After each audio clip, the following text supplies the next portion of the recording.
I think it shows actually how far we've moved on as a society in the last 20 years. Because if we look back to anyone in light entertainment in this country now, actually, there's a pretty checkered history there, whether it's Sacha Baron Cohen, Anton Deck, Mitchell and Webb, all of these people engaged in that sort of comedy that I don't think is as palatable today as it was 20 years ago. However, does that mean that we should wipe all of their content from the streaming services that we enjoy today? I'm not so sure. I mean, we had this big argument a couple of months ago about Friends and how the TV show Friends, wildly popular now, been put back on Netflix. Lots of people are enjoying it, but actually watching it and its 90s comedy is kind of uncomfortable for a lot of people. There's a lot of transphobia and homophobia in there. Does that mean it should be removed?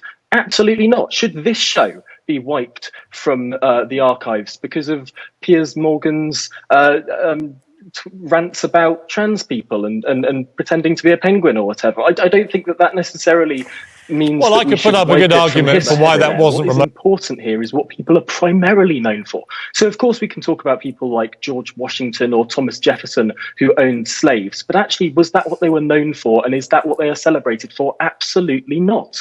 We should think about people for what they contribute to society. Nelson wasn't known as a slaver. He was known as someone who defeated Napoleon.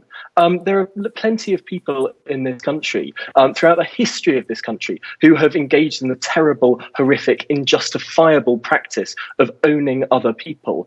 But in a time when they did that, when everyone did that, when every culture, every society, every continent engaged in that dreadful practice that is now thankfully being squashed out, and I'd note that the UK was one of the first countries in the world to abolish that practice, is it right that we apply the same morality to people today that we do to people hundreds of years ago? I'm not sure that we're using the proper context here. Should we tear down the Colosseum because slaves fought in it? Should we tear down Cleopatra's? All right, Kahindi, you're rolling your eyes in a way that I've not even seen Susanna Reid roll her eyes like you are, Kahindi. So that was an impressive eye roll, Kahindi.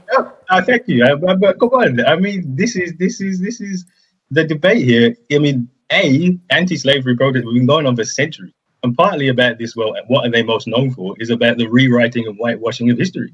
Actually, to black people, George Washington is most known for owning slaves, because that's what he did. You can't separate those things out. It's only because we do that. Well, I mean, of course it is. I think if you asked anyone, black or white, in this country or anywhere else, what is George Washington known for? It would be as founding America, not as owning slaves. I mean, let's not reduce the point.